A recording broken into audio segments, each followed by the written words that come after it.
Super कहानी कहानी नया अंदाज नया प्रेजेंस। पहला प्यार। दिल्ली का एक छोटा सा स्कूल था जिसमें सभी मिडिल क्लास फैमिली के बच्चे पढ़ते थे। राहुल 11th आर्ट्स का स्टूडेंट था। वह चेहरे से गंभीर दिखने वाला और हर चीज सोच समझकर करने वाला लड़का था। उसके पापा इंजीनियर थे।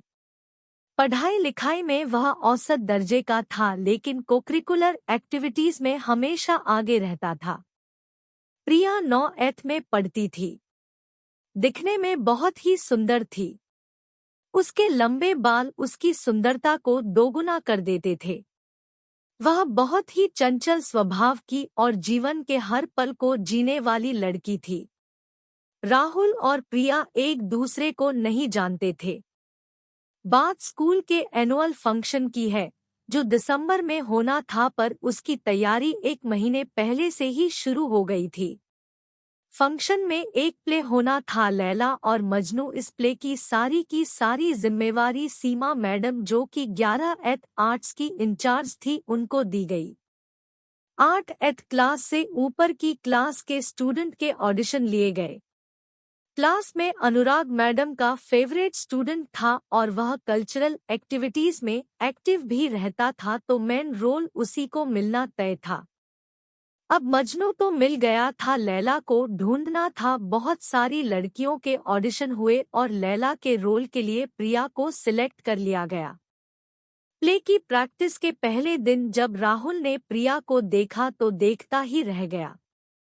पहली ही नजर में राहुल को प्रिया से प्यार हो गया। वो बस प्ले की प्रैक्टिस का इंतजार करता रहता। 17 साल के लड़के के लिए इससे बड़ी खुशी क्या होगी कि स्कूल की सबसे खूबसूरत लड़की उसकी प्रेमिका है, फिर वो चाहे प्ले में ही क्यों ना हो। वहीं दूसरी तरफ प्रिया भी राहुल के प्रति एक अलग सा आकर्षण महसूस कर रही थी। प्रैक्टिस का हर एक दिन उन्हें और करीब लाता जा रहा था। फिर एक दिन प्ले की फाइनल रिहर्सल चल रही थी। प्ले के आखिरी सीन में लैला ने मजनू के सारे तीरों को तोड़ दिया और लैला के भाइयों ने निहत्थे मजनू को मार दिया। उस सीन को करते हुए लैला बनी प्रिया इतना खो गई कि मजनू बने राहुल को इस हालत में देखकर फूट फूट कर रोने लगी। मैडम ने उसकी मासूमियत को देखकर उसे संभाला और कहा, बेटा यह सब प्ले है, यह रियलिटी नहीं है। उस प्ले के बाद राहुल और प्रिया की जिंदगी बिल्कुल बदल गई थी। उन्हें पता ही नहीं चला कि कब वह एक दूसरे को इतना चाहने लगे। राहुल प्रिया के घर के चक्कर काटने लगा और स्कूल में भी वे दोनों थोड़ा बहुत मिलने लगे। दोनों का एक दूसरे को देखे बिना मन ही नहीं लगता था। एक बार राहुल को बुखार हो गया और वह 4-5 दिन स्कूल में नहीं आया। प्रिया इस बीच बेचैन हो गई, क्योंकि उस वक्त मोबाइल फोन भी नहीं होते थे। उसका चंचल स्वभाव और राहुल के प्रति चाहत ने राहुल से मिलने जाने के लिए उसे मजबूर कर दिया। वो किताब लेने के बहाने अपनी फ्रेंड को साथ लेकर उसके घर चली गई। राहुल उसे अचानक घर आया देखकर हैरान हो जाता है, लेकिन उसके दिल को उसे देखकर एक सुकून सा मिल जाता है। प्रिया की बेचैनी भी उससे मिलकर कम हो जाती है। इस उम्र में भावनाओं का सैलाब सा उठता है, जिसे रोक पाना थोड़ा मुश्किल काम है।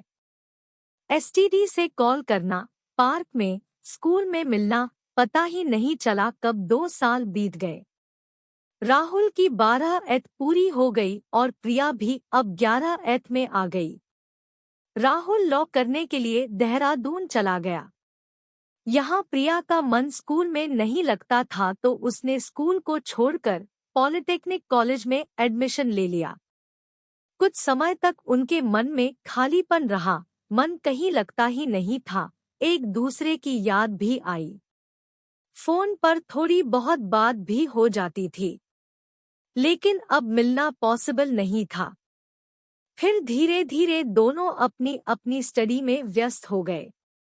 उनके अपने अपने फ्रेंड सर्किल बन गए। समय के साथ साथ वो समझदार हो गए।